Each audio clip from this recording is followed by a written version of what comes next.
Cromer Critiques, the media show that researches, critiques and analyses the news so you don't fall victim to fake news. We disrupt the mediocrity. Joining us today is Alec and Poppy, and I am Mihi. On this episode, we will be closely tuning our attention towards a controversial music article, Goodrum Says Choir Has Future Voice, as published on the 14th of March 2019 by the Cromer Post. Goodrum Says Choir Has Future Voices? Last time I checked, they were horribly off pitch. Yup, and to make things worse, this article is misleading, exaggerated, and even slightly corrupt. Where is their integrity? This catastrophically phony article claims that Delta Goodrum supports all members of the choir becoming the next big thing on Channel 9's show The Voice. This sounds like huge news for the choir.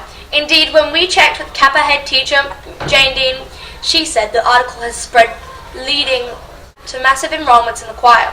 But oh no, Jane Dean couldn't determine where these rumours came from.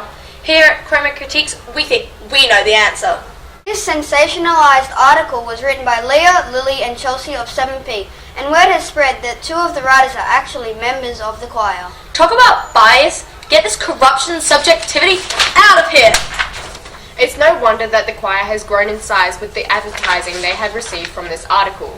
They have been called the next big thing, and we decided to check this out for ourselves. We cross live now to the choir performance in the hall. Thanks everyone. I'm sitting here currently at the choir rehearsal, and well, the type of performance I expected from the Cromer Post article isn't the one I got here. Students are forgetting lyrics, suffering from voice cracks and stage fright.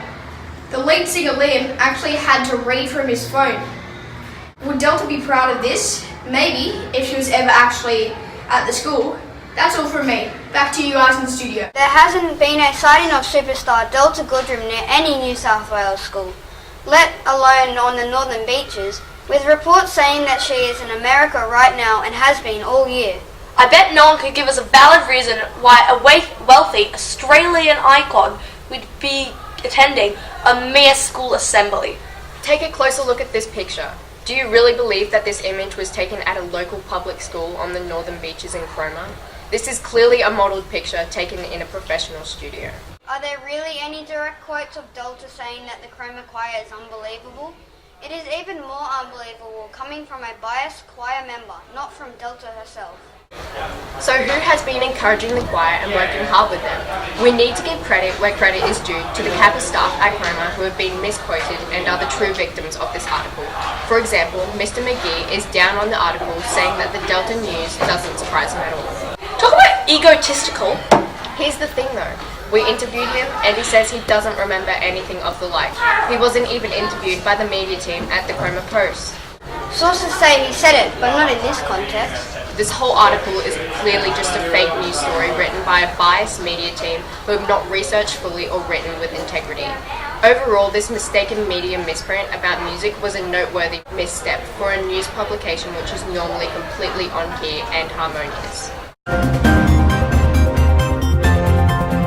Story where we are told about a bring your pet to school day at Cromer campus which went unimaginably wrong. Yes, and it seems that the journalism went unimaginably wrong as well. This story was reported on in the Cromer Chronicle on March 25 under the headline Miraculous Menagerie Menaces Cromer During Planned Pet Day.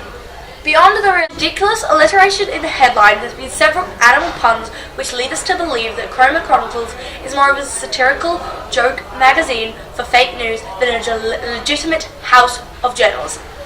The article reports that teachers and students alike had to cope with major disruptions to their learning as exotic birds and animals swooped, pounced and roared during a fundraiser that went to the dogs. Things get pretty suspicious immediately as a shocked Year 7 is quoted as having seen a Tasmanian tiger running past C-block. I'd just be shocked to consider an extinct animal known to live in Tasmania was falsely reported on the northern beaches. Who was this anonymous Year 7 student? Things get even more ridiculous as we address an elephant in the room. There reportedly was an actual elephant in room E301 during this ludicrous fundraiser. Beyond the obvious joke, there isn't even an E301 room at Cromer to begin with.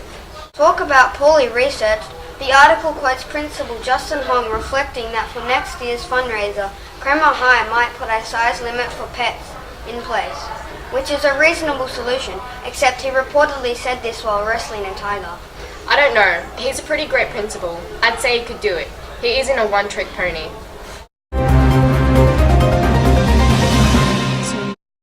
So there you have it, fresh off the press from the Northern Beaches Best Media Show.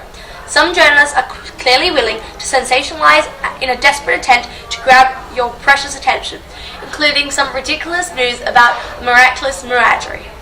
Unfortunately, journalism today is losing integrity and is becoming as simple as coming up with a catchy headline and fabricating ridiculous celebrity gossip.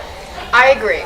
Well, thank you everyone for joining us here at Cromer Critiques, where we stay on top of all the unacceptable media bias and disrupt the mediocrity. Thank you and good night.